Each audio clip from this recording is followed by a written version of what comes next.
It was the bloodstains on Tyler Scorer's armored exosuit that hinted at the raw, overpowered lethality of human mercenaries and likely already damned him in the eyes of the Galactic Council. Tyler marched into the Grand Council chamber on Zephyrus Prime, the gold filigreed doors swinging shut behind him with an ominous boom. Hundreds of glowing eyes from dozens of alien species fixed on the lone human, their whispers rising to a cacophony in the vaulted space. The 28-year-old merc kept his head high as he strode to the defendant's table, ignoring the stares and murmurs. He had been summoned here to face judgment for his actions in the Eliani-Krovax War, actions that violated galactic law but had turned the tide for his Eliani clients. Tyler knew the stakes, exoneration or execution, as he took his seat beside General Corvus, the visibly anxious Eliani commander who had hired him. Tyler silently vowed that no matter the Council's verdict, he would not go down without a fight. For the fates of entire species and the future of human mercs across the galaxy likely hinged on what happened next in this hall. The clamor in the council chamber rose to a fever pitch as accusations flew from all directions. Tyler remained an island of composure amidst the tempest, his face an impassive mask. When the council speaker finally called upon him to explain his actions, he stood slowly, his blood-stained armor creaking. "As esteemed members of the council," Tyler began, his voice calm and steady, "when the Eliani first approached me, it was merely to serve as a military advisor. They wanted me to train their forces in advanced combat tactics to help them better defend themselves. I agreed, believing it was a simple enough job." He paused, his eyes scanning the room. But then the Krovax attacked Ethan Prime. It was a surprise assault, brutal and efficient. They wiped out the entire planetary defense force in mere hours, and that was just the beginning. Tyler's voice grew harder, his jaw clenching. "I arrived on Ethan Prime to find a scene of utter devastation. The Krovax had unleashed an orbital bombardment of unimaginable scale. Millions of Eliani civilians were dead, entire cities reduced to rubble. The survivors were left to dig through the wreckage searching for loved ones." He looked down for a moment as if gathering himself. "I couldn't stand by and watch as the Krovax committed further atrocities. I had the power to make a difference, to protect the innocent, so I made the decision to engage the enemy directly." The council chamber was silent now, hanging on his every word. "I used every advantage at my disposal, my enhanced human physiology, my advanced technology. I hit the Krovax hard and fast, using guerrilla tactics to strike at their weak points. I sowed chaos and confusion in their ranks, demoralizing them at every turn." He tapped a few commands into the console before him, bringing up a holographic display. "But I didn't do it alone. My AI combat assistant, Ares, was with me every step of the way. It provided real-time tactical analysis, coordinating my attacks with surgical precision." The display showed a dizzying array of battle logs, sensor recordings, and tactical overlays. "I have the data to back up every action I took, every shot fired, every enemy engaged. I even have testimony from captured Krovax soldiers." He played an audio clip, the guttural voice of a Krovax warrior filling the chamber. "The human, he was like a demon on the battlefield. Everywhere we turned, he was there, striking from the shadows. We never stood a chance." Tyler let the weight of the evidence sink in for a moment, before continuing. "I did what I had to do to save lives and prevent further atrocities, and I stand by those actions no matter the consequences." He sat back down, his piece said. The council erupted into fresh debate, but Tyler tuned it out. He had said his part. Now it was up to them to decide his fate. As Tyler finished speaking, the council chamber fell into a stunned silence for a few heartbeats. Then it exploded into a cacophony of shouts and accusations. The Krovax representative, Zixthar, slammed his fist on the table as he stood. "This human's actions are a blatant violation of the Galactic Treaty. He has upset the balance of power and thrown the galaxy into chaos with his reckless interventions." Zixthar jabbed a clawed finger at Tyler. "This is far from an isolated incident. For centuries, human mercenaries have been sticking their noses into conflicts across the galaxy, turning the tides of war and destabilizing entire sectors. The Krovax tapped his console, bringing up a detailed report on the main holographic display. As you can see from this data, humans far exceed the physical capabilities of most galactic species. Their strength, speed, and resilience are off the charts compared to the norm. Murmurs of surprise and concern rippled through the chamber as the council members digested the information.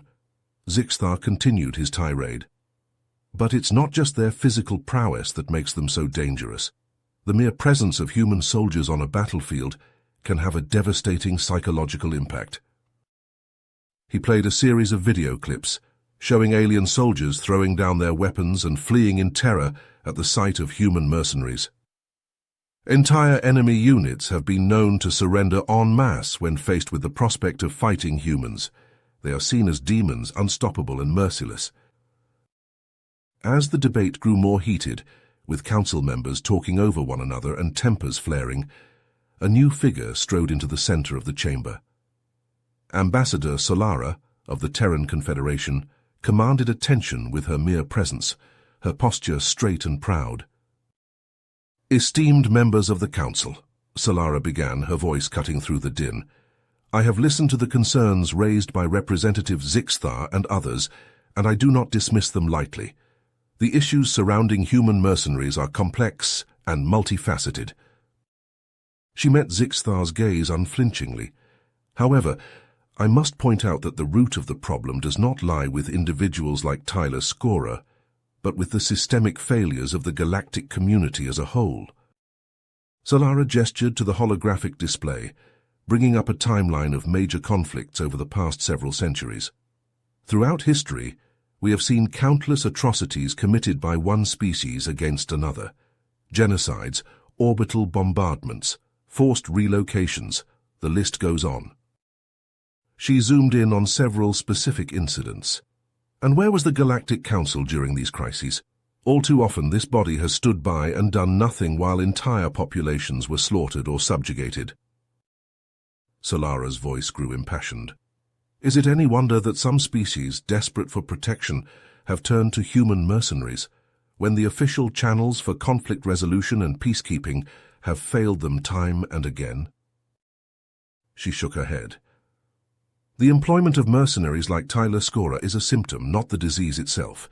It is a symptom of the deep flaws in our current system, of the lack of effective mechanisms to maintain stability and safeguard the vulnerable. The chamber was silent as Solara let her words sink in. If we truly want to address this issue, we need to look inward and confront the shortcomings of the Galactic Council itself. We need to. Ambassador Solara paused for a moment, letting the weight of her words settle over the council chamber. She took a deep breath, steeling herself for the proposal she was about to put forward. It was a radical idea, one that would undoubtedly be met with resistance and skepticism, but in her heart, she knew it was the only way forward. "Esteemed members of the council," Solara said, her voice ringing out clear and strong, "I propose that rather than banning human mercenaries outright, we instead work to integrate them into a new, unified peacekeeping force under the direct authority of this very council." The chamber erupted into a cacophony of gasps, murmurs, and shouts of disbelief. Zixthar leapt to his feet, his face contorted with rage. "This is madness," he bellowed. "You would have us hand over the keys to the galaxy to these savages." Solara held up a hand, silencing the Krovax representative with a stern glare. "I understand your concerns, Representative Zixthar, but hear me out." She turned back to the council at large. By harnessing the unique capabilities of human soldiers and combining them with the advanced technology and resources of the galactic community, this new force could serve as a powerful deterrent against aggression and a means of rapidly responding to crises anywhere in the galaxy. Solara tapped a few commands into her console, bringing up a detailed schematic of the proposed peacekeeping force. The force would be subject to rigorous training and screening processes, ensuring that only the most qualified and disciplined human recruits are accepted. They would operate under strict guidelines to ensure accountability and prevent any abuse of power. She zoomed in on a particular section of the schematic. Furthermore, a dedicated system of checks and balances would be put in place to maintain council oversight at all times. No action would be taken without the express approval and authorization of this body. Solara looked around the room, making eye contact with each council member in turn. I also propose the establishment of a human liaison office within the council itself, tasked with managing the integration of human personnel and addressing any concerns or issues that may arise. The chamber was silent for a long moment, as the council members digested Solara's proposal. Some, like Zixthar, looked outraged, their faces twisted into scowls of disgust. Others appeared thoughtful, nodding slowly as they considered the potential benefits. "This is a dangerous and foolhardy idea," Zixthar spat, breaking the silence. "It will only serve to further destabilize the galaxy and put even more power into the hands of these unpredictable humans." But others began to speak up in support of Solara's plan. "With the rising threat of rogue states and terrorist organizations operating outside the law, we need a force that can respond quickly and effectively," said one council member. "The humans have proven their capabilities time and again." As the debate raged on, Tyler Scorer sat silently at the defendants' table, his mind reeling. He had come here expecting to face judgment, perhaps even execution. But now, he found himself at the center of a controversy that could reshape the very fabric of galactic society. Some council members argued vehemently that Tyler should be made an example of, his actions condemned as a symbol of the unchecked power of human mercenaries. They called for severe punishment, a message to all humans that such behavior would not be tolerated. But others, swayed by Solara's impassioned proposal, began to see Tyler in a new light. They pointed to his unique skills and experience, suggesting that he could be a valuable asset in the creation and leadership of this new peacekeeping force. Tyler listened to the arguments swirling around him, his heart pounding in his chest. He had never sought power or influence, only to do what he believed was right. But now, it seemed his fate and the fate of all human mercenaries hung in the balance. He glanced over at Ambassador Solara, catching her eye for a brief moment. In that instant, a silent understanding passed between them.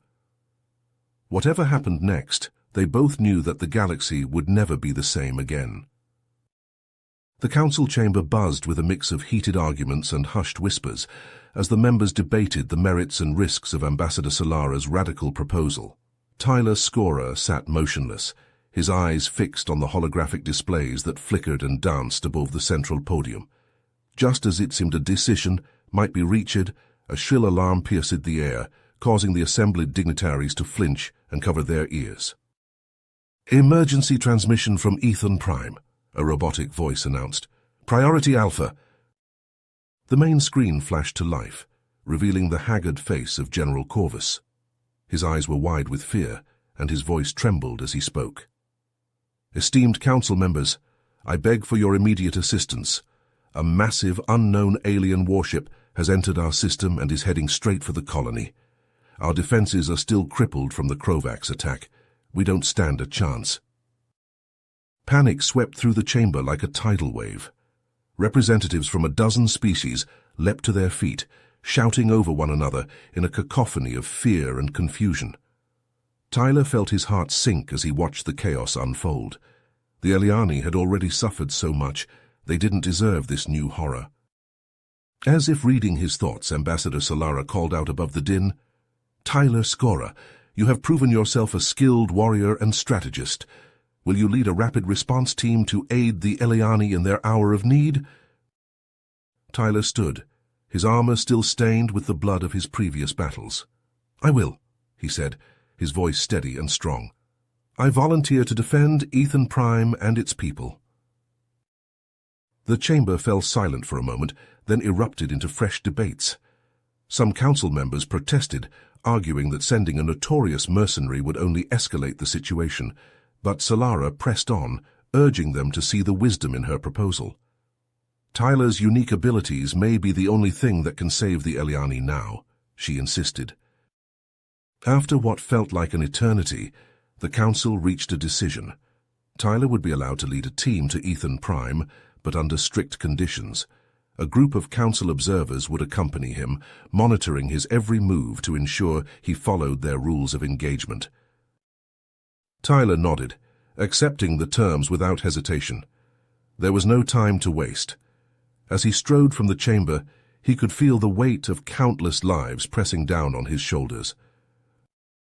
The journey to Ethan Prime was a blur of tense silence and frantic preparations. Tyler's team, a mix of battle-hardened mercs and wary Council observers, worked to ready their weapons and gear. They were still en route when a new transmission came in, painting an even grimmer picture. The alien warship, now identified as belonging to a species called the Vojari, had begun bombarding the Eliani colony with ruthless precision. Civilian districts and vital infrastructure were being systematically obliterated, turning the once thriving settlement into a smoldering ruin. Tyler clenched his jaw as he watched the footage of destruction. Every fiber of his being screamed at him to act, to do something to stop this slaughter. But he knew he had to be smart, had to wait for the right moment to strike. That moment came as they reached Ethan Prime's orbit. The Vojari ship loomed before them, a behemoth of alien metal bristling with weapons. Tyler's fingers flew across the console, bringing their own ship's systems to full power. "Engage the enemy," he barked, his voice ringing through the comms. "Hit them with everything we've got." The battle was joined in a storm of fire and fury. The Vojari were unlike any foe Tyler had faced before. Their technology advanced beyond even the most cutting-edge Council designs. Their shields shrugged off the team's most powerful attacks, while their own weapons carved through hull plating like a hot knife through butter. As alarms blared and sparks rained down around him, Tyler realized there was only one path to victory. "I'm going in," he growled, already moving towards the airlock. "I have to take out the ship from the inside." The Council observers protested, but Tyler silenced them with a glare. This was his mission, his responsibility. He would not let the Eliani suffer any more than they already had. With a final nod to his team, Tyler sealed his helmet and stepped into the void. Using his suit's thrusters, he navigated through the chaos of the battle, dodging debris and energy blasts as he closed in on the Vojari ship. Finding an access port, he tore it open with brute force and clambered inside. The interior of the alien vessel was a nightmare landscape of twisted corridors and pulsing machinery. Strange, chittering sounds echoed from the shadows, and the air was thick with an acrid chemical stench. Tyler pressed forward, his weapon at the ready, prepared to face whatever horrors lay ahead. He fought his way through the ship, room by room, deck by deck. Vojari soldiers and drones threw themselves at him in waves, but Tyler's enhanced reflexes and indomitable will kept him moving forward. His armor grew scorched and dented, his body battered and bleeding, but still he pushed on. At last he reached the ship's central core, a pulsing nexus of eldritch energies. And there, amidst the swirling maelstrom, he learned the terrible truth. The Vojari were no mere conquerors or raiders. They were zealots, fanatics driven by a twisted belief that all other life was an abomination to be scoured from the stars. Tyler knew what he had to do. With a wordless cry of defiance, he plunged into the heart of the core, pouring all his strength and fury into one final desperate act. He could feel the Vojari technology reacting to his presence, could sense the power building to a critical point. Knowing he had only seconds left, Tyler opened a comm channel to the Council ship. "Ambassador Solara," he said, his voice raw with pain and exhaustion. "The Vojari are a threat beyond imagining. You must warn the Council, must make them understand the danger, and tell them I'm sorry." With a final titanic effort, Tyler unleashed his full might against the core, feeling the energy surge and crackle around him. The feedback tore through his body, frying his nerves and searing his flesh, but he held on, pouring everything he had into this one, last stand. And then, in a blinding flash of light and a roar of unimaginable power, the Vojari ship exploded, taking Tyler Scorer and the alien menace with it in a storm of fire and shrapnel. On the Council ship, The observers could only watch in stunned silence as the last echoes of the blast faded away. They had witnessed something profound this day, something that would change the course of galactic history. The sacrifice of one man, a human mercenary, had saved countless lives and revealed a new, terrifying threat to the galaxy. In the weeks and months that followed, the Galactic Council would face many difficult choices and challenges. But one decision was made swiftly and unanimously: the approval of Ambassador Solara's proposal for a new, unified peacekeeping force. The first recruits to this force were drawn from the ranks of human mercenaries, men and women, who embodied the same fierce dedication and selfless heroism that had defined Tyler Scorer. They would form the core of the Scorer Initiative, a living monument to a fallen warrior, and a shining beacon of hope in a galaxy beset by darkness. As for the Vojari, their defeat at Ethan Prime was only the beginning of a long and bitter conflict. The galactic community would be tested as never before, forced to confront the depths of their own courage and resolve in the face of an implacable foe. But through it all, one name would be remembered, one legacy would endure. Tyler Scorer, the human mercenary who had given his life to protect the innocent, would forever be a symbol of the indomitable human spirit, an inspiration to all who sought to defend the light against the darkness. You have reached the end of the story. If you enjoyed this story and want to support us, please leave a like and subscribe to our channel, and for every comment that says 88, I will heart every single one of them. Thank you for your time.